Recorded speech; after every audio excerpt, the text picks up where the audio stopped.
तो बड़ा आसानी से यह लोक और परलोक सुधर जाता है। और मन को जीतने की युक्ति नहीं है तो मन के गुलाम बनकर जीते हैं तो इस लोक में भी नरकमय हो जाता है और परलोक भी बिगड़ जाता है। युक्ति से मुक्ति होती है। तो गुरु वशिष्ठ बताते हैं श्री राम जी को कि मन को जीतने में परिश्रम नहीं है, केवल संवित को बदलना है। संवित क्या है इसको समझना है थोड़ा, और बदलने की तरकीब सीखना है तो फिर आसानी हो जाता है।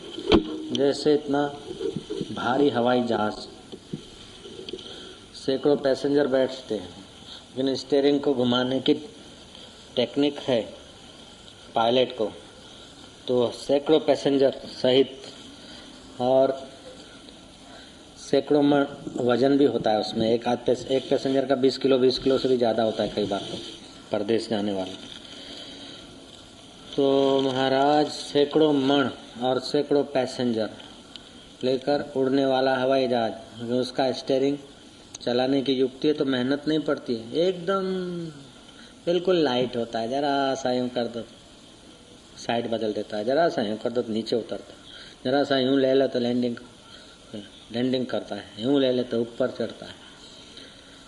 तो जैसे हवाई जहाज की स्टीयरिंग चलाने की टेक्निक है, तो इतना वजन होते हुए भी वजन नहीं लगता, इतना भारीपन होते हुए भी पायलट के सिर पर कोई भार नहीं होता, केवल युक्ति होती। आदमी तैरता है ना, पानी में गोता मारता तो कई घन फुट पानी उसके सिर पर होता है, लेकिन बोझा नहीं लगता है। बाहर आता है तो एक मटका भी सिर पर बोझिला हो जाता है। हम लोग पानी में गोता मारते तो कितने घन फुट पानी हमारे ऊपर होता है, वजन नहीं लगेगा। ऐसे ही कितना ही संसार का बोझा हो, लेकिन हम ऐसे ढंग से जिए जैसे हम पानी में रहते हैं तो पानी का बोझा नहीं लगता। ऐसे हम संसार में युक्ति से रहें। हम जैसे पानी से बाहर निकल के खड़े हो जाओ तो 2 घन फुट पानी भी बड़ा बोझा करेंगे। ऐसे ही अपने चैतन्य से बाहर हम आ जाते हैं तो 2 बच्चों को पालना पोषना भी बड़ा बोझा हो जाता है। लेकिन चैतन्य स्वरूप में गोता मार के जीने की कला आ जाए तो 2 बच्चे तो क्या, हजारों बच्चों को, लाखों बच्चों को उपयोगी हो जाए तो महाराज जीना रहना फिर भी बोझा नहीं लगेगा। जैसे राम तीर्थ नौकरी करके आते थे प्रोफेसर से, जो पगार मिलता था सैकड़ों बच्चों के काम आता था, और उनके बच्चे चीफ जस्टिस हुए। जो अपने बच्चों को पालने में बोझा महसूस करते थे, उनके बच्चे तो कोई क्लर्क हुए, उनके दोस्तों के बच्चे, कोई प्रोफेसर हुआ, लेकिन उनके तो चीफ जस्टिस की पोस्ट तक पहुंचे बच्चे। तो ये जरूरी नहीं है कि आप बच्चों का, आप कुटुंब का, परिवार का टेंशन लेके जीते हैं तो वो कोई सुखी हो जाते हैं, नहीं। आप दुनिया भर की जवाबदारी सिर पर लेकर जीते हैं तो हकीकत में जीने का ढंग ही नहीं आया। आप लापरवाह होके जीते हैं, पलायनवादी होके जीते हैं तो भी जीने का ढंग नहीं आया, और टेंशन लेकर जीते हैं तो भी जीने का ढंग नहीं आया। सुचारू रूप से काम करने की कला है कि मन को नियंत्रित करना। मन को नियंत्रित करने की युक्ति आ जाए तो आपका व्यवहार सुचारू रूप से होगा और परमार्थ का रास्ता भी खुल जाएगा। और मन को नियंत्रित करने की कला नहीं है, उधर ध्यान नहीं है, तो व्यवहार भी बोझिला लगेगा और परमार्थ में भी गति नहीं होगी। तो संवित को समझें। आपके शरीर की रचना आप अमेरिका की बात जान लेते हैं, रूस में क्या हो रहा है, जर्मन का कौन सा राजा बैठा, चीन का कौन सा प्राइम मिनिस्टर है, ये बात जानते हैं, लेकिन तुम्हारे भीतर कौन सा प्राइम मिनिस्टर राज कर रहा है, कैसे हो रहा है, वो उधर ध्यान नहीं देते हैं। हकीकत में ध्यान उधर देना चाहिए, बाद में बाहर देना चाहिए। हम लोग बाहर ध्यान इतना बांट चुके हैं कि भीतर जो हो रहा है उसका पता ही नहीं। सारे संसार का सार शरीर है। आपका शरीर है तो दौलत, मिल्कत, ये वो अधिकार है, मर गए तो सब अधिकार छू हो गए। तो संसार का सार शरीर है, शरीर का सार इंद्रियां हैं, आँख, कान, नाक, ये तो उनके गोलक है, उनके अंदर सूक्ष्म तन्मात्राएं होती। तो संसार का सार शरीर होता है, शरीर का सार इंद्रियां होती है, इंद्रियों का सार मन होता है। मनोवृत्ति नहीं है तो फिर इंद्रियां काम नहीं कर सकती है।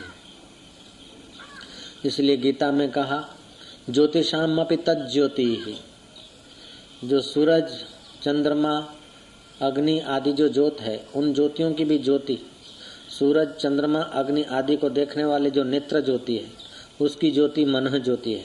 मन ज्योति की ज्योति बुद्धि है, और बुद्धि ज्योति को भी देखने वाला जो ज्योतियों का ज्योति है आत्मदेव।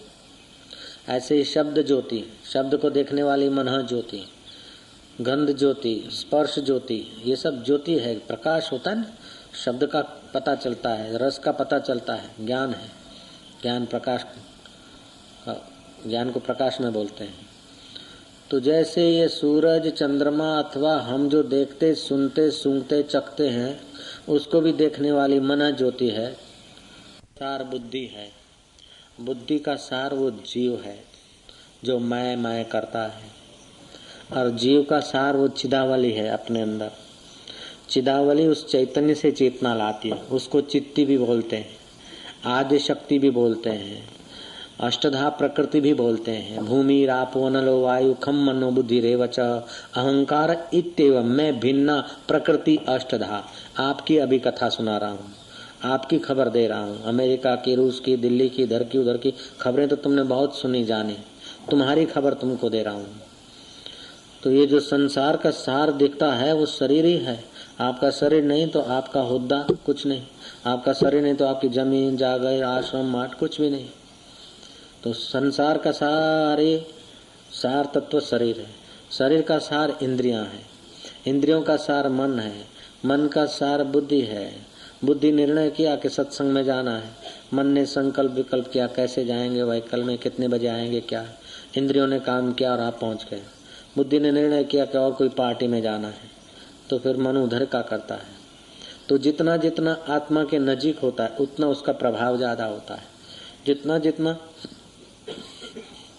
आत्मा से दूर होता है उतना उतना उसका प्रभाव कम होता है, और उतने उतने वो आज्ञाकारी होते हैं।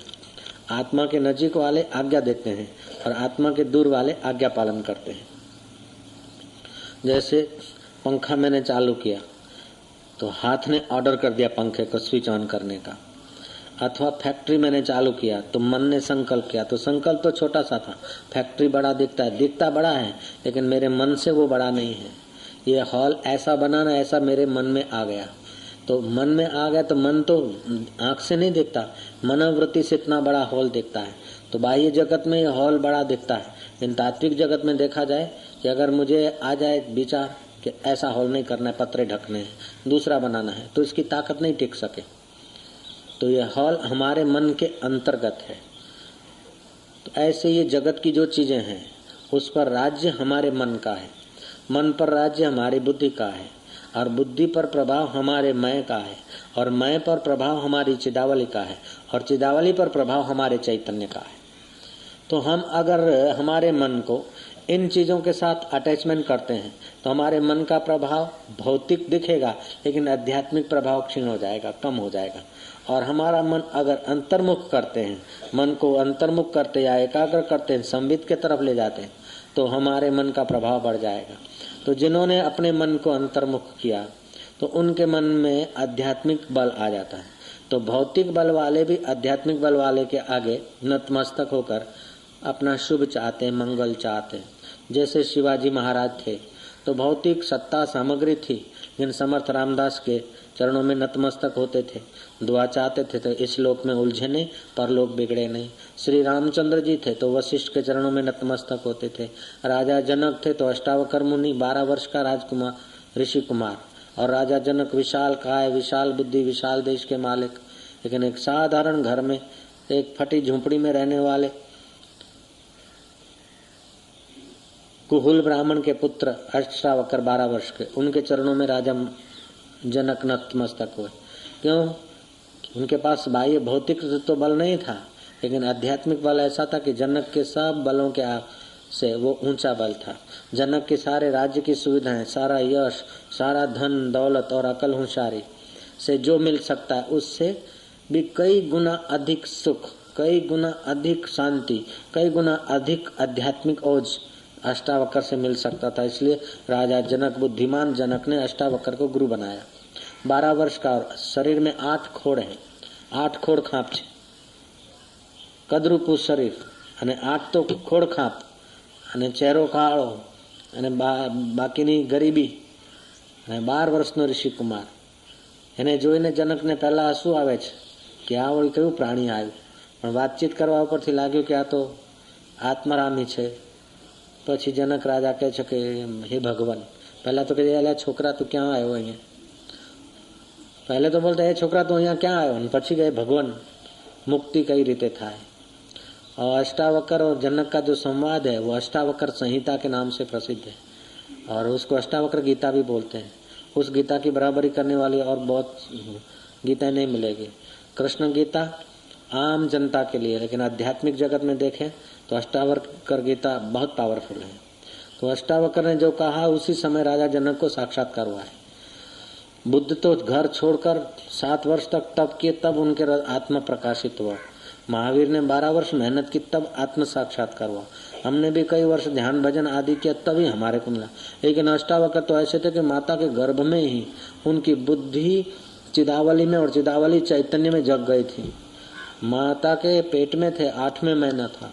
कुहुल ब्राह्मण जब वेद की चर्चा, वेद की ऋचाएं पढ़कर उसका अर्थ सुना रहा था सुजाता को, अष्टावक्र की माँ गर्भवती थी वो, तो सुजाता तो सुनते सुनते झोंका खा लेते थे। लेकिन अष्टावक्र सुनते हुए कुहुल ब्राह्मण को बोलते हैं कि पिताजी, वेद का पाठ करना तो आसान है, लेकिन वेद का पाठ करने की जहाँ से सत्ता आती है उसको पाना जरूरी है। और ये ऋचा तुम बोलते हो इससे पंडिताई होती है, लेकिन पंडित की पंडिताई जहाँ से सिद्ध होती है उस सिद्ध तत्व को जानना जरूरी है। सोचता है कि अभी से तू मेरे को उपदेश दे रहा और मेरे वांक निकाल रहा है, गर्भ में रहते हुए तू मेरा बेटा होकर मेरे वांक निकालता है, जा तेरे शरीर में 8 वांक होंगे। बोले श्राप तुम्हारा हमारे शरीर तक लग सकता है, मुझ चैतन्य आत्मा तक नहीं लग सकता है। ऐसा माता के गर्भ में चैलेंज कर दिया, इतना ऊंचा ज्ञान था। अभी तो जन्म नहीं हुआ है, अंदर अगले जन्म का आत्मा अनुभव जो सुना है ज्ञान वो प्रकट हो गया है। तो मैं कहने को वो जा रहा हूँ कि अगर युक्ति होती है तो मनोवृत्ति उस चैतन्य के अनुकूल जल्दी हो जाती, और युक्ति नहीं है तो कितनी भी मजूरी करें, अंत में देखो तो कितना कमाया, कितना सीखे, कितने टाइटल लिए, अंत में मृत्यु का झटका आया, छोड़कर मर गए। सुबह का बचपन हंसता देखा, दोपहर की मस्त जवानी, शाम को बुढ़ापा ढलते देखा, रात को खत्म कहानी। तो ये शरीर की कहानी, जीवन की कहानी पूरी हो जाती। तो महाराज वशिष्ठ जी कह रहे हैं कि युक्ति से संवित को, अब संवित क्या है उधर आना है। तो हमारी जो आंखें देखती है तो सारे जगत का दृश्य इन आंखों पे आधारित है। अगर आंख की वो नसें सूख जाए अथवा तो नेत्र संवित हमारी काम नहीं करे, तो आंखें कितनी भी अच्छी हो, नेत्र संवित काम नहीं करे तो आंख, सारा जगत हमारे लिए दृश्यमान हिस्सा खत्म हो जाएगा। ऐसे ही श्रोत्र संवित हमारी काम न करे तो शब्द का जगत हमारे लिए खत्म हो जाएगा। ऐसे नासिका संवित हमारा काम करना बंद कर ले, नाक तो पड़ा रहेगा लेकिन वो संवित काम करना बंद कर दे तो ये 5 इंद्रियों की संवित होती है। मरता है आदमी तो कान तो पड़े रहते हैं, आंख पड़ी रहती, लेकिन संवित निकल जाती, तन मात्राएं निकल जाती संवित के साथ। रूप, रस, शब्द, गंध, इनकी तन मात्राएं, ये तन मात्राएं जो है, ये तन मात्राएं इसमें काम करती है, तभी आपको रूप दिखता है, शब्द सुनाई पड़ता है। तो तन मात्राओं के पीछे मनी राम होता है। इंद्र रूप तन मात्रा, शब्द तन मात्रा, गंध तन मात्रा, तो इनके पीछे मन होता है। अच्छा, मन उठता है वहां से वो संवित होती है। तो संवित उस चैतन्य से स्फुरित होती है।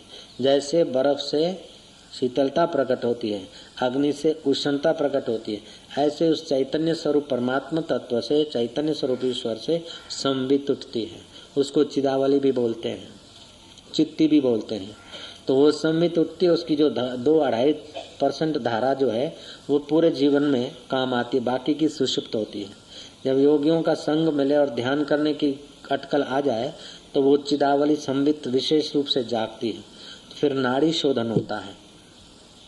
आइंस्टाइन जैसे कि संवित 10% विकसित हुई तो रिसर्च के दुनिया में बड़ा प्रसिद्ध हुआ।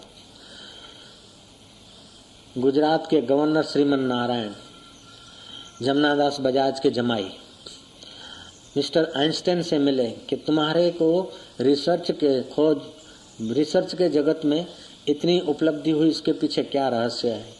आइंस्टाइन श्रीमन नारायण का, राज्यपाल का हाथ पकड़ के अपने एक शांत खंड में ले गए और वहाँ कुछ नहीं था, केवल कमरा था, एक बिछा हुआ आसन था और एक चित्र था।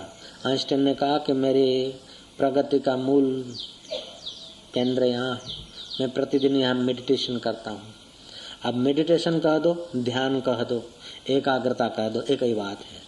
तो जो जो आप ध्यान में उतरते हैं त्यों त्यों तुम्हारा मन संवित के करीब जाता है और संवित चिरघन चैतन्य के करीब जाती है। जैसे तुम सूरज के सामने पत्थर रख दो तो केवल चट्टान प्रकाशित होगी, आईना रख दो तो दूसरी जगह प्रतिबिंब होगा, लेकिन बिलोरी कांच रख देते हो, हिलाते हो तो आग प्रकट नहीं होगा। इसको शांत रखते हो तो आग प्रकट हो जाएगी।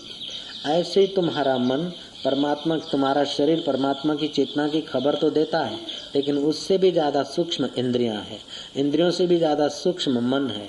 और मन को जो एकाग्र करोगे त्यों उसकी सूक्ष्मता बढ़ेगी। जैसे पानी की एक बूंद आप बाष्पीभूत कर दो तो 1300 गुनी ताकत हो जाती है उसमें। ऐसे ही मन को जब एकाग्र कर देते हो तो उसमें अनंत शक्ति आ जाती है। ये जो साधुओं के जीवन में, मीरा के जीवन में, कबीर के जीवन में, समर्थ रामदास के जीवन में, तुकाराम के जीवन में जो आश्चर्य करा दे ऐसे चमत्कार होते हैं, नामदेव के जीवन में औरंगजेब ने डांट फटकार करके तुलसीदास महाराज का अपमान कर दिया। हर के काफर तेरा खुदा, अगर ये महादेव जी है तो फिर महादेव जी तेरा भगवान शंकर भोला सच्चा है तो फिर ये पत्थर जो है बैल वो भी सच्चा होना चाहिए, घास खिला के दिखा दे। आप तुलसीदास अपना मन, उनका था अभ्यास तो मनोवृत्ति सूक्ष्म हो गई, सार तत्व में टिक गए। फिर पूड़ा लेके और पुठिया के आगे धरा तो पुठिया ने जीभ निकाली। पुठिया की जीभ जो पत्थर की थी वो जब चेतन की नाई दिखने लगी तो औरंगजेब ने फिर वो काशी का विश्वनाथ का मंदिर तोड़ने का इरादा बदल दिया। औरंगजेब ने उस समय और कोई मुल्ला मौलवी को नहीं कहा कि तुम चमत्कार दिखाओ, कबर बोलती दिखे, लेकिन वही पकड़ा तुलसीदास जी को या दूसरे जो भी कुछ हो गए। तो कहने का तात्पर्य कि जब धर्म अंधता होती है तो आदमी पक्षपात करके अपना अहंकार थोपना चाहता है, लेकिन जब धर्म के रास्ते गहरे उतरता है तो उसके चित्त में वास्तविकता का प्रकाश होता है। तो वास्तविकता का प्रकाश जिनके चित्त में हुआ है वे लोग जानते हैं कि अपने मन में अनंत शक्ति है। जैसे रामकृष्ण परमहंस, उन्होंने सखी संप्रदाय की साधना की तो उनका मन एकाग्र था, अपने को सखी मानकर भगवान कृष्ण को परमेश्वर मानना है। तो लेडीज मानने की मान्यता इतनी दृढ़ हो गई कि उनकी चेस्ट महिलाओं जैसी हो गई, आवाज महिलाओं जैसा हो गया। ये तो कई लड़कों का और पहलवानों का चेस्ट भी हो जाता है, कोई बड़ी बात नहीं, लेकिन रामकृष्ण को मासिक धर्म होने लगा। तो इससे सिद्ध होता है कि मन की संवित जितनी सूक्ष्म होती है शरीर पर उसका प्रभाव पड़ता है। मन अगर रोग का चिंतन करता है और भयभीत होता है और रोग को ज्यादा इम्पोर्टेंस देता है और मैं रोगी हूँ तो थोड़ा रोग भी बढ़ जाता है। और मन में अगर निरोगता की दृढ़ता है तो थोड़ी सी दवा से भी आदमी का रोग चला जाता है। तो यहाँ वशिष्ठ जी ये बताना चाहते हैं कि युक्ति से मन को सूक्ष्म करो, वश कर दो कह दो अथवा सूक्ष्म कर दो कह दो। तो मन की सूक्ष्मता ये प्रसाद की जननी है और ये प्रसाद केवल परमात्मा प्राप्ति के काम आता है ऐसी बात नहीं, संसार में भी काम आता है, व्यवहार में भी काम आता है। जितना मन सूक्ष्म होता है, एकाग्र होता है, उतना सामने वाले के मन को समझने की क्षमता बढ़ती है। चाहे तुम न्याय की कुर्सी पे हो, चाहे संत की कुर्सी पे हो, चाहे ऑफिसर की कुर्सी पे हो, चाहे व्यापारी की गद्दी पे हो, लेकिन मन जितना तुम्हारा एकाग्र होगा उतना तुम अपने अपने जगत में, अपने अपने व्यवहार में सकुशलता से आगे बढ़ोगे। भोग और ऐश आराम से मन स्थूल हो जाता है। जैसे पानी है तो उसको हीट मिलती तो बाष्पीभूत होता है, 1300 गुनी ताकत हो जाती। और पानी जब उसमें फ्रीज में अथवा तो बर्फ के कारखाने में बर्फ बनाने के लिए रख दो तो अकेला पानी तो भाग के रास्ता बना लेता है, लेकिन वही पानी जब बाष्पीभूत होता है तो उन साधनों में से भी निकलने का रास्ता बना लेता है। धरती में पानी चला जाता है और सूरज की गर्मी आती है तो धरती में दरारें पड़ती और पानी उड़ने लगता है। कुकर में भी ज्यादा हीट दो तो कुकर में से भी पानी भागने लगता है। अगर उसी पानी को हीट देते हैं तो भागने की ताकत बढ़ जाती है, स्वतंत्र होने की ताकत बढ़ जाती है उस पानी को। और उसी पानी को अगर कोल्ड स्टोर में रखते हैं तो उस कम वक्त को उठाने के लिए पार्सल, बर्फ के पार्सल उठाने के लिए मजदूर चाहिए। ऐसे ही हमारा मन अगर आध्यात्मिक रास्ते जाकर सूक्ष्म होता है तो आप तो स्वतंत्र होता है और उसके साथ जो जुड़ा है उसको भी उड़ान कराने में, ऊर्ध्वगामी करने में मदद रूप होता है। और मन अगर भोगी, विलासी, कपटी, लालची हो जाता है तो आप तो बोझे रूप हो जाता है और दूसरे के लिए भी बोझा बनता है। तो आज के जमाने में इतना साधन सुविधा बनने पर भी लोग अशांत और दुखी हैं कि मन स्थूलता की ओर चला गया, भोगों की तरफ चला गया, योग से विमुख हुआ। बेईमानी, दगा, फटका करके भी ऐश आराम करना, ऐहिक सुविधाओं में गरका रहना। लेकिन ऐहिक सुविधाओं से सच्चे सुख का कोई संबंध नहीं है। और ऐहिक सुविधाएं तब तक सुख रूप होती है जब तुम्हारा मन प्रसन्न होता है। अगर मन प्रसन्न नहीं है तो ऐहिक सुविधाएं नहीं है तो आदमी जंपिंग करेगा, मिल गई तो कुछ नहीं।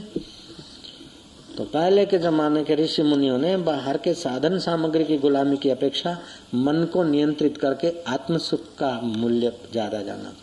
तो आत्म सुख जिन्होंने पाया उनके पास खाने को नहीं था, ऐसी बात नहीं थी। सोने के बर्तनों में भोजन करते थे। एक नाथ जी महाराज चांदी के झूले में झूलते थे। कभी कभी राज्य दिवाले हो जाते थे तो उनको आश्रम के तरफ से लोन मिलता था। ऐसे ऐसे उनके बढ़िया आश्रम थे। तो ये जरूरी नहीं कि आध्यात्मिक मार्ग पे जाने वाला आदमी दरिद्र होता है। हकीकत में तो आध्यात्मिकता को न समझने के कारण झगड़े या दरिद्रता होती है। बाकी जहाँ आध्यात्मिकता जितने अंश में बढ़ती है उतने अंश में ऐश्वर्य, यश, क्षमा, उदारता आदि सब आता है। फिर लो चाहे न लो, उसका उपयोग करो चाहे न करो, तुम्हारी मर्जी की बात। शिवाजी महाराज समर्थ रामदास के चरणों में दर्शन करने को गए थे। जब विदा हो रहे थे तो समर्थ ने उनको आध्यात्मिकता का परिचय दिया, ऐसे ही तुकाराम ने दिया। तो देख के दंग रह गए कि आपके पास खाने को तो बर्तनों में तो कुछ नहीं और हमारे लिए इतना कैसे हो गया। तुकाराम ने कहा कि 2 फूटी कोड़ी घर में नहीं है लेकिन वैकुंठ में मेरा वास है। ये मंजीर बजाने के मंजीरे तो पत्थर के हैं लेकिन लक्ष्मी नारायण लक्ष्मीपति मेरा कहना मानता है। बोल तू क्या कहना चाहता है शिवा? तेरी ये अशर्फियां और घोड़े और तेरे ये सबाब हैं, इनसे मेरे को कुछ लेना देना नहीं है। मेरा तो मेरा विठल है। अर्थात विठल कह दो, राम कह दो, मन की सूक्ष्मता उस परमात्मा में, उस चैतन्य में होती है। तो मैं फिर से याद दिलाता हूँ कि संसार का सार शरीर है, शरीर का सार इंद्रियां है, इंद्रियों का सार मन है, मन का सार बुद्धि है, बुद्धि का सार जीव है, जीव का सार चिदावली है, चिदावली का सार चिदघन चैतन्य है। वो चैतन्य जगत नियता है। अणु अणु प्रमाणों में उसकी सत्ता स्फूर्ति है। वृक्षों में जो रस लेने की शक्ति है उसी चेतन की है। और मच्छर में जो अक्कल है कि बाबा की दाढ़ी पे कुछ नहीं मिलेगा, ये मच्छर जानता है, गाल पे बैठता है। तो ये अक्कल जो है उस चेतन के तरफ से मिली है। तो जितनी बुद्धि है उतनी अक्ल विकसित है। मनुष्य की बुद्धि अच्छी है और साधन भजन करता है तो और विकसित होती है। तो ध्यान भजन करता है अथवा अनजाने में कोई न्यायाधीश है, कुर्सी पे बैठे और दूसरा मुजरिम होकर जी हजूर कर रहा है, तो चेतना में तो, मनुष्यता में, नागरिकता में तो दोनों एक हैं। लेकिन न्याय खाते का पढ़ते समय जाने अनजाने वे सज्जन एकाग्र हुए हैं। एकाग्र हुए इसीलिए मन की थोड़ी आंशिक सूक्ष्मता है और वो जो मजदूर है उसकी इतनी सूक्ष्मता नहीं है। तो पशु में और हमारे में, मनुष्य में इतना फर्क है कि पशु की अपेक्षा मनुष्य का मन थोड़ा सा एकाग्र है। पशु को जो बात 6 महीने में डंडे मार के सिखाई जाती है, मनुष्य के बच्चे को 6 मिनट में वो बात याद रह जाती है, सीख लेता है। ऐसे मनुष्यों में भी जो पशु धर्मा है उनकी आंशिक एकाग्रता है और जो मनुष्य धर्मा है उनकी विशेष एकाग्रता है। और मनुष्यों से भी जो महात्मा धर्मा है उनकी उनसे ज्यादा विशेष एकाग्रता है और अनअटैचमेंट है। तो जितना अटैचमेंट, आसक्ति और चंचलता उतना प्राणी छोटा, जितनी अनासक्ति और एकाग्रता उतना वो प्राणी ऊंचा। अरे ओ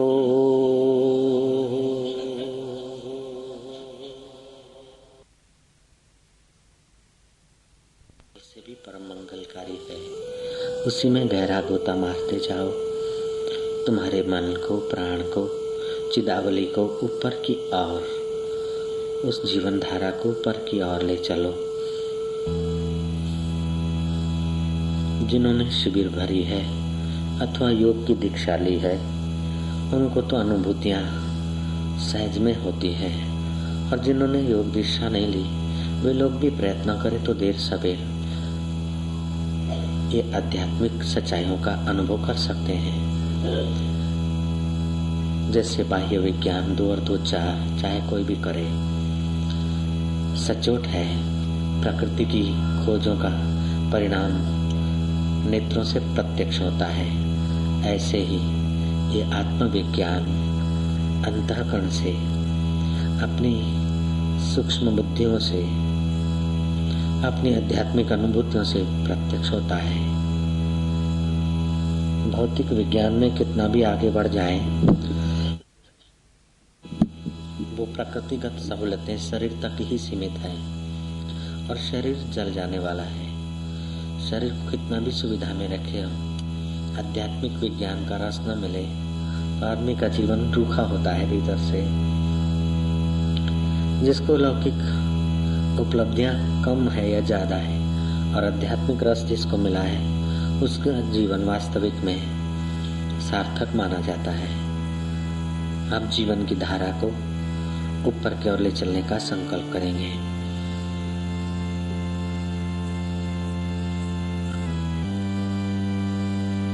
मन और प्राण नीचे के केंद्रों में होते तो अशांति, ईर्ष्या, घृणा, स्पर्धा, क्रोध, दुख आदि चित्त को सताते हैं। मन और प्राण की धारा जब ऊपर के केंद्रों में आती है तो उदारता, सहिष्णुता, धैर्य, समता जैसे जीवन मुक्त पुरुषों के स्वभाव में ये देवी संपदा स्वाभाविक होती है, ऐसे ही साधक के जीवन में भी आने लगती धीरे धीरे। ऊपर उठने का दृढ़ संकल्प करेंगे। मूल बंध के 8-10 धक्के मारकर मन प्राण को ऊपर करेंगे।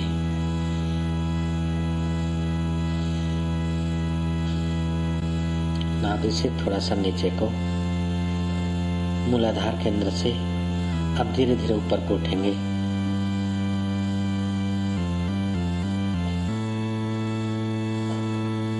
अपने आत्मदेव को, चाहे जिस भगवान को मानते हो, जिस इष्ट देव को मानते हो, उसको सच्चे हृदय से प्रार्थना करो कि हम तेरी बंदगी सच्चाई से करेंगे। हम तेरा ध्यान भजन तेरे को पाने के लिए करें। नश्वर को तो पा लिया, देख लिया, अब शाश्वत को पाएंगे। जीवन का सूरज ढल जाए उसके पहले जीवन दाता से मिल जाएं। कुटुंबी शमशान में छोड़कर आएंगे, उसके पहले हम राम में पहुंच जाएं। ऊपर उठते जाओ, कान बहरे हो जाएं, उसके पहले हम वेद वचनों को सुन पाएं, संत वचनों को समझ पाएं। वो कितना अच्छा। शरीर जवाब दे दे, उसके पहले हम आसक्ति को जवाब दे दे तो कितना अच्छा। लोग हमें बुढ़ा, डोसा, काका कहने लगे, उसके पहले हम अपने जीवन के लक्ष्य को पालें तो कितना अच्छा होगा। पेंशन के बाद पराधीन जीवन बिताएं, उसके पहले हम आत्म जागृति करके परम स्वतंत्र पद पालें तो कितना अच्छा होगा। बुढ़ापे में आंखों की ज्योति घट जाए, उसके पहले हम हृदयेश्वर की ज्योति को पालें तो कितना अच्छा होगा। लोग हमसे बुढ़ापे में मुंह मोड़ने लग जाएं, हमारा पद अधिकार हमसे अलविदा हो जाए, उसके पहले हम अपना असली पद, असली अधिकार पालें तो कितना अच्छा होगा।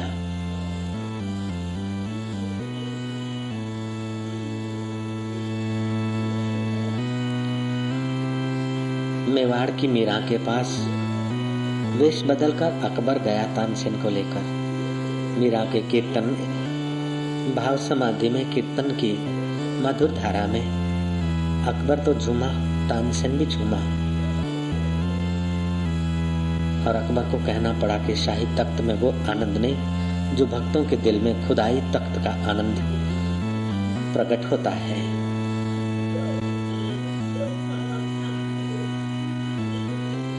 मीरा कभी हंसती है, कभी रोती है। पागलों ने मीरा को पागल कहा था।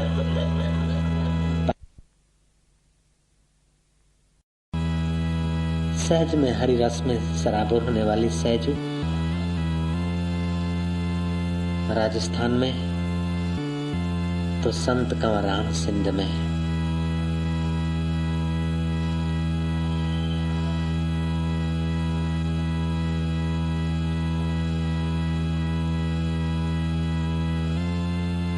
कबीर काशी में तो हरिदास वृंदावन की कुंज गलियों में, शेख मोहम्मद गंगा किनारे और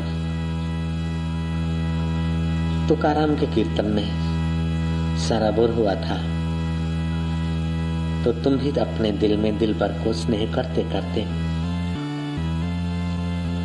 अंतर्मुख होते जाओ। अंतर आराम, अंतर सुख, अंतर ज्योतिरेवच।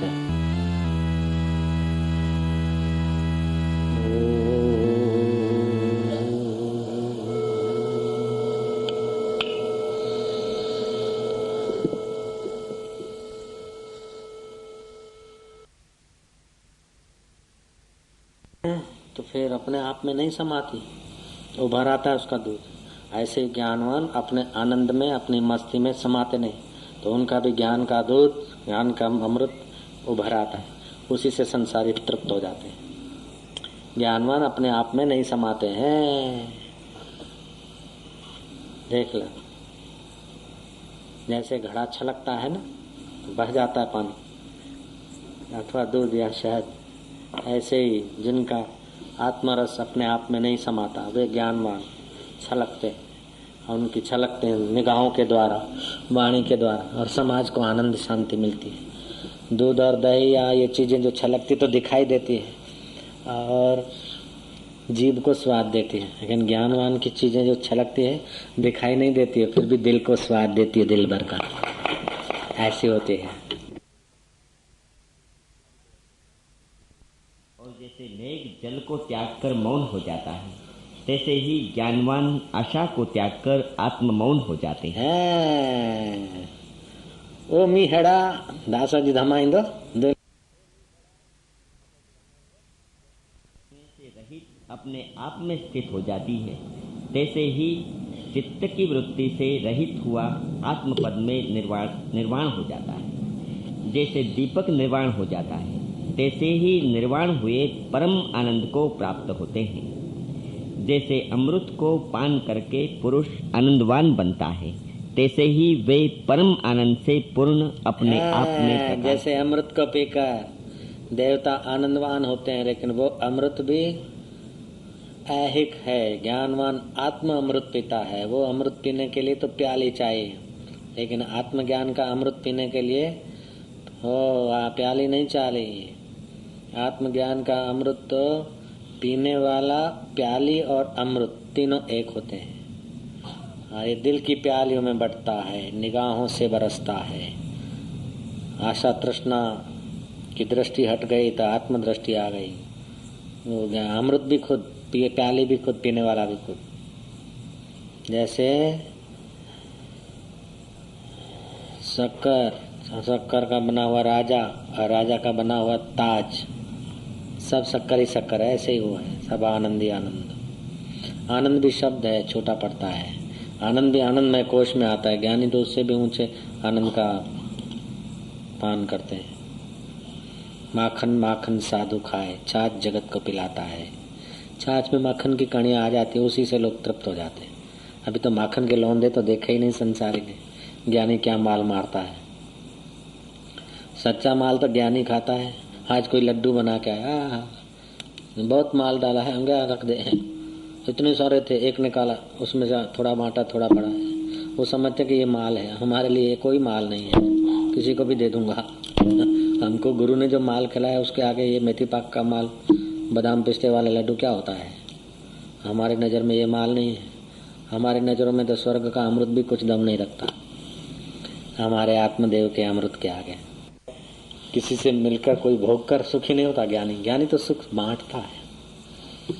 अज्ञानी आदमी कुछ संसार में थोड़ा सा इधर उधर हो तो हो ऐसा करते, अंदर का बुद्धि मर जाए, मति मर जाती है। ज्ञानी संसार में इतना कुछ नहीं, क्योंकि ज्ञानी को अंदर किसी भी चीज से, किसी भी परिस्थिति से अंदर से लगाव नहीं होता है, अटैचमेंट नहीं होता है, आसक्ति नहीं होती, वो करता ही नहीं।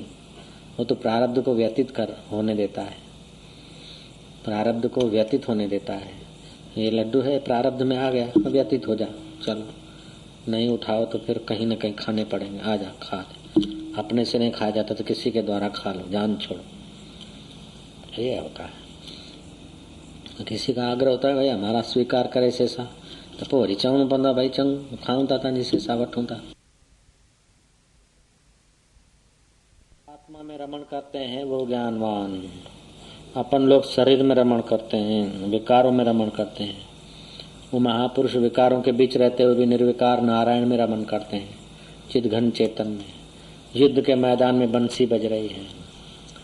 राजे राजवताम युवे युवा स्त्रे स्त्रिया और विरक्त मिले तो वैरागी, राजाओं के साथ राजे जैसे।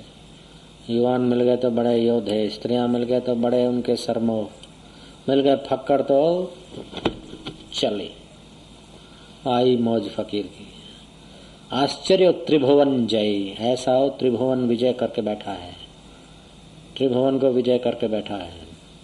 त्रिभुवन में ऐसी कोई चीज नहीं जो उसको लुभा सके, और ऐसी कोई चीज नहीं कि जिसको देख के डर के भाग जावे कि अरे मैं फंस जाऊंगा। भोगी उसमें गिर जाता है और त्यागी उससे डर जाता है। ज्ञानी न गिरता है न डरता है, दोनों को बगलों में दमा के ढिंग टणाटी टणाटी ढिंग टणाटी।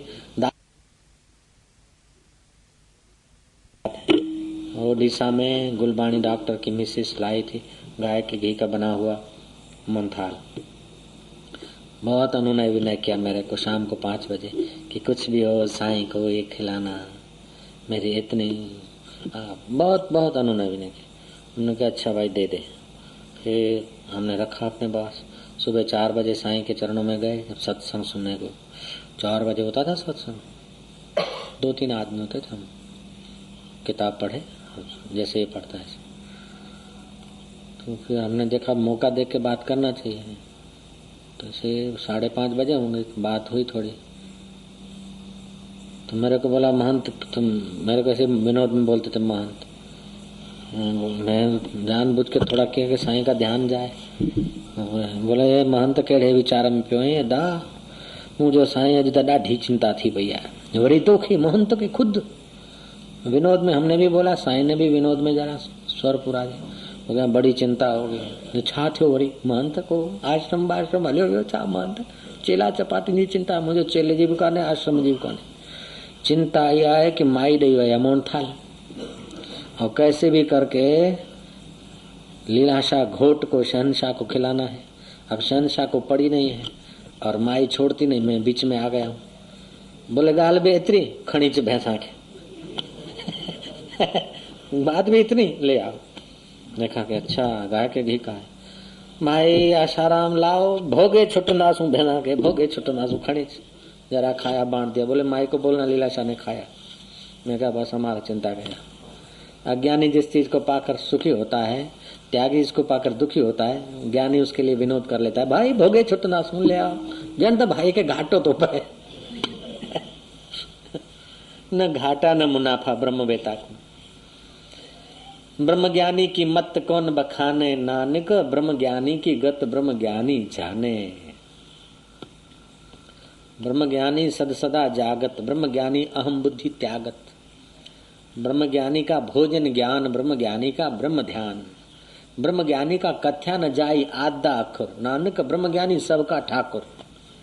सबका ठाकुर होता है वो तो, इंद्र का भी ठाकुर होता है, देवताओं का भी ठाकुर होता है, देवताओं का भी पूजनीय होता है ज्ञानी। तो साधारण आदमी की क्या बात करो। और जो ज्ञानी के दिल को खुश रखते हैं वो अपना भाग्य बना लेते हैं। ज्ञानी के दिल को चोट पहुंचाने का काम करते हैं वो अपना विनाश कर देते हैं। ज्ञानी के दिल को चोट पहुंचे ऐसा जो व्यवहार करते हैं, समझो अपने हाथों से कुहाड़ा मारते अपने पैर में। ज्ञानी के हृदय में अपने लिए स्नेह पैदा हो जाए, समझो सारी साधनाएं सफल हो गई। आ जन्म कर्म कोटि नाम यज्ञ जप तप क्रिया, सा सकला सफला देवी गुरु संतोष मात्रकम। अजन्म कर्म कोटि नाम, करोड़ों जन्म के सत्कर्म तभी पूरे हुए कि ज्ञानी के हृदय में तुम्हारे लिए प्रसन्नता है। गुरु संतोष मात्रकम, ब्रह्मवेता गुरु के संतोष हो गया तो तुम्हारे जप यज्ञ तप फल गए, नहीं तो अभी हुए ही नहीं, सफल ही नहीं हुए। जब तक ज्ञानी के हृदय में अपना स्थान प्रेम भरा नहीं होता तभी तक माला घुमाओ, अनुष्ठान करो, यज्ञ करो, होम करो, हवन करो, शीशासन करो, ये सब कर करा के वही योग्यता लाना है ज्ञानी के हृदय को झेल सके। 108 मालाएं करता है, अगर नहीं करता तो इतना उधर टिक भी नहीं सकता, वो तो मूर्छा है। ज्ञानी की मस्ती अलग होती है, वो बेहोशी नहीं होती, मेरे तेरे का होश नहीं होता, अंदर तो अनुभव होता है बहुत दिव्य, खुली आंख, चलते फिरते खाते पीते। ऐसा नहीं कि होश नहीं आया तो कहीं लौथ होके सो गए पड़ गए, ऐसा नहीं होता। ज्ञान समाधि में सब कुछ करते हुए भी भीतर जीव भाव का होश नहीं, जगत की सत्यता का होश नहीं होता।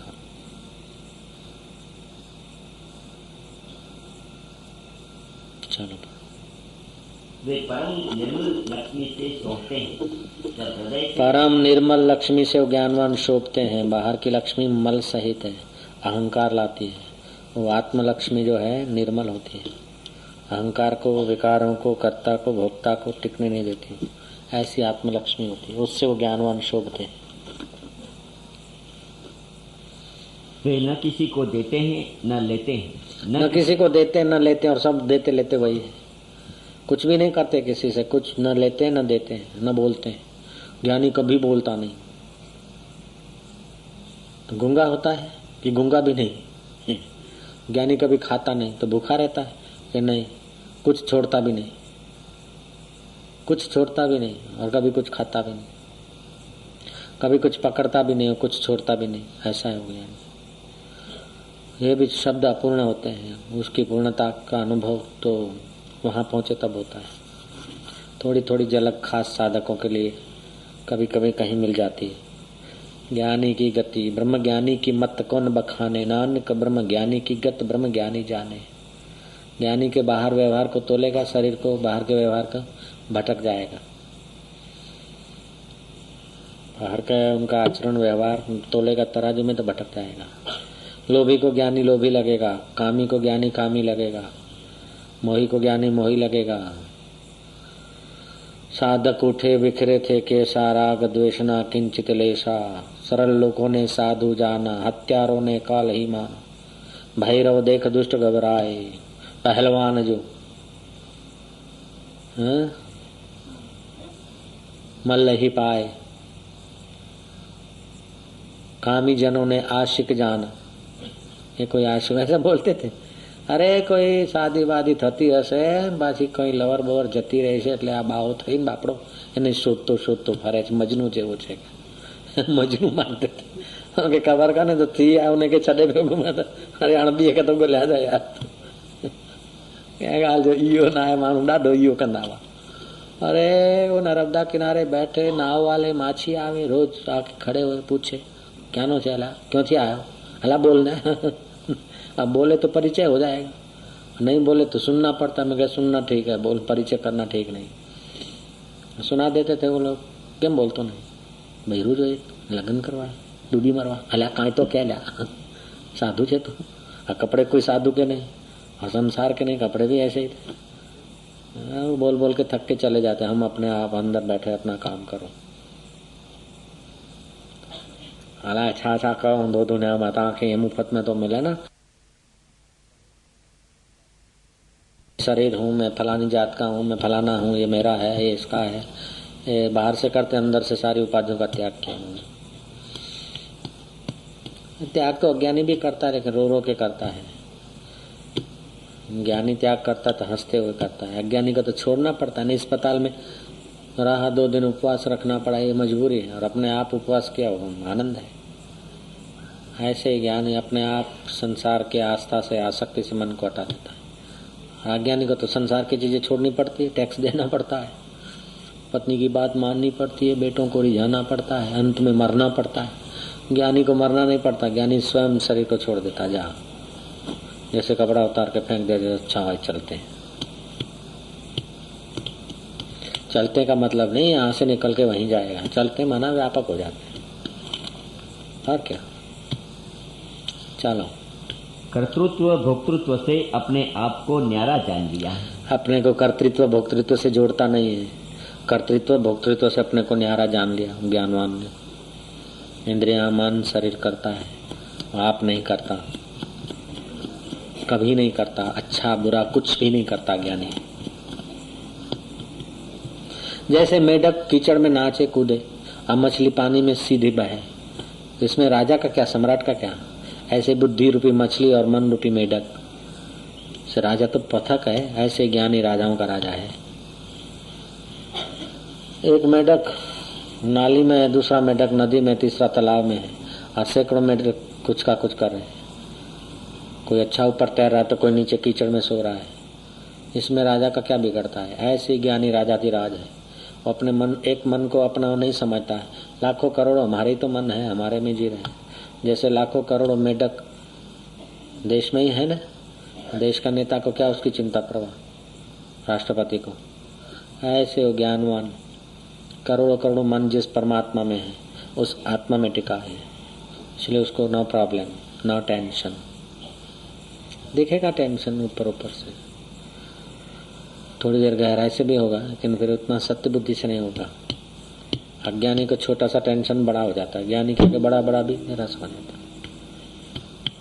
चला, ऐसे जो पुरुष हैं वे जीवन मुक्त हैं। ऐसे पुरुष जीवन मुक्त होते हैं, जीते जी मुक्त।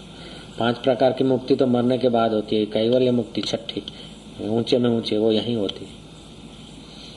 सायुज्य सालोक्य, जैसे राजा के देश में रहना, ऐसे इष्ट के लोक में रहना सालोक्य है। सामीप्य जैसे पटावाल आदि है। सायुज्य जैसे मंत्री आदि है। सारूप्य जैसे राजा का भाई है। ये सालोक्य, सायुज्य, सामीप्य, सारूप्य मुक्ति तो मरने के बाद होती है। स्वर्गीय मुक्ति मरने के बाद होती है। 5 मुक्ति, कैवल्य मुक्ति यहीं होती है, वो जीवन मुक्त होते हैं। जनक ने पाई थी कैवल्य मुक्ति, परीक्षित ने पाई थी, सुलभा ने पाई थी, कबीर ने पाई थी, और भी कईयों ने पाई। इनके तो नाम आ गए इतिहास में, बाकी इन लोगों ने भी कईयों ने पाई। जैसे प्रोफेसर का नाम आ जाता है, ये एमए है, प्रोफेसर है। एमए तो कई लोग हैं, तेल बेच रहे हैं, कोई गुड़ बेच रहा है, एमए है, पता नहीं चलता। ऐसे ही कईयों को ऐसा अनुभव होता है आत्म परमात्मा का। इन ज्ञानी लाखों लाखों में एक आधा तो ऐसे अनुभव कर लेता है आखिरी तक का। बाकी तो स्टेज है छोटी मोटी, उस पर तो हजारों हजार आदमी को ज्ञानी अनुभव करा देता है। आध्यात्मिक अनुभूतियां कराने में तो ज्ञानी समर्थ होता है। हे राम जी, जब तुम सब इच्छाओं को त्याग कर मौन हो जाओगे तब निर्विशेष भाव को प्राप्त होगे। संसार की तुच्छ इच्छाएं छोड़कर मन से मौन निसंकल्प हो जाओगे तब परम पद की प्राप्ति हो जाएगी, अंदर में प्रकट हो जाएगा परमात्मा। ऐसा ऐसे अनुभव होते हैं कि वर्णन नहीं कर सकते। ऐसा सामर्थ्य, अरे क्या क्या होता है उधर, कहाँ कहे जाए। उसके लिए वाणी भी छोटी पड़ती है, लाभ जवाब है वो। और अपने आत्मा में बैठा, अपना आप होकर बैठा। उस परमात्मा का 3 मिनट के लिए भी झलक मिल जाए तो आदमी फिर संसार के कीचड़ में नहीं फंसता। ऐसा है वो ईश्वर। अभी कहते हैं ऐसा है, वो दूर लग रहा है। अनुभव होता है तब पता चलता है कि ऐसा है जिसे कहा जाता है वही है, जिसे कहा जाता है वही है। उसको नहीं पाया तो जगत में जो भी कुछ पाया कुछ भी नहीं पाया। ठीकरे पाए, ठीकरे खाली, संभाल संभाल के मरो छोड़ के। हाँ, हकीकत में तो वही पाने की चीज है। पाना है तो वही पाना है, बाकी सब मुसीबत ढोना है। मुसीबत ढो ढो के मर जाओ, प्रॉब्लम टेंशन ढो ढो के मर जाओ। खजाना असली अंदर पता ही नहीं चलता। इसी को बोलते माया, मोह माया में फंस जाते लोग। जो करना है उधर जाते नहीं, जहाँ मिलता है वो वहाँ जाते नहीं। और जहाँ कुछ नहीं मिलता, मजूरी मिलती है। 2 चीज होती है, एक मिलती है और दूसरी दिखती है। तो संसार की चीजें दिखती है कि हमारा हमारा हमारा, मिलती नहीं है। दिखती है हमारी है, ये मकान हमारा है, ये हमारा है, हमारा है, शरीर हमारा है, पत्नी हमारा है, मिलती नहीं। और वो आत्मा मिलता है, जो मिलता है वो छूटता नहीं, और जो दिखता है वो टिकता नहीं। जैसे स्वप्न में दिखता है कि राज मिल गया, है बेटे मिल गए, ये घर मिल गया। स्वप्न में जब तक चालू स्वप्न है बेवकूफी है, तब तक सब मिला हुआ दिखता है। आँख खुल गई सब हाथ चट। ऐसे ही यहाँ इस जगत की आंख बंद हुई और भीतर की आंख खुली तो सब चट, अथवा मर गए तो सब चट। ये तो खाली प्रतीति होती है। एक होती है प्राप्ति, दूसरी होती है प्रतीति। आत्मा की तो प्राप्ति होती है और संसार की प्रतीति होती है कि मिल गया। देखो ये मेरे पास इंस्ट्रूमेंट मिल गया, ये पंखा चालू कर दिया मैंने यहीं, हाँ ये फास्ट कर दिया, ये मिल गया। इन कब तक है तो मिल गया, शरीर मिल गया, छूट जाएगा। तो वो मिलता है सचमुच में। ये तो प्रतीत होता है, ये प्रतीति है और आत्मा की प्राप्ति होती है। तो प्रतीति को प्राप्ति समझते और प्राप्ति का पता नहीं। इसी में उलझ गए सब लोग। फिर कितनी घंटियां बजाओ, कितने मंदिरों में जाओ, मत्था टेको, ठीक है नहीं से ठीक है, लेकिन कुछ आगे कुछ द्वार नहीं खुलेगा भीतर का। प्रतीति को प्राप्ति समझते और प्राप्ति का पता नहीं, इसी को बोलते हैं अज्ञान। ऐसे अज्ञानी को श्री कृष्ण ने 108 गालियां दिया गिन के, एक माला। नराधमा विशुद्ध आसुरम भावम आश्रिता विमूढ़ा, विमूढ़ माना वीआईपी कोटा का मूर्ख, स्पेशल। तू तो अले हाव बड़ा अच्छे के हाव मूर्खो छे। ऐसे वीआईपी कोटा का मूर्ख गिना है उन लोगों को जो प्रतीति में उलझ जाते और प्राप्ति के तरफ चलते नहीं, खोजते नहीं अपने आत्मा को, महापुरुषों के चरणों में नहीं जाते। उनको विमूर्ख विमूढ़ का ठीक ढंग से मूर्ख है, वीआईपी कोटा के मूर्ख। हाँ पूरा करो, जाएंगे। हे राम जी, जैसे कामी पुरुष स्त्री को कंठ में लगाकर आनंदवान होता है, पर उसे ऐसा आनंद नहीं मिलता जैसा आनंद निर्वासनिक पुरुष को मिलता है। हाँ, कामी पुरुष को अप्सरा मिल जाए तो घड़ी भर के लिए आनंदित होगा, थोड़ी देर में कमर टूटेगी, है करके मुर्दा होके पड़ेगा। ज्ञान होने का आनंद ऐसा नहीं होता है। उसका आनंद तो आत्मा अभिमुखी होता है, निर्वासनिक आनंद होता है। ओम ओम ओम हरि ओम।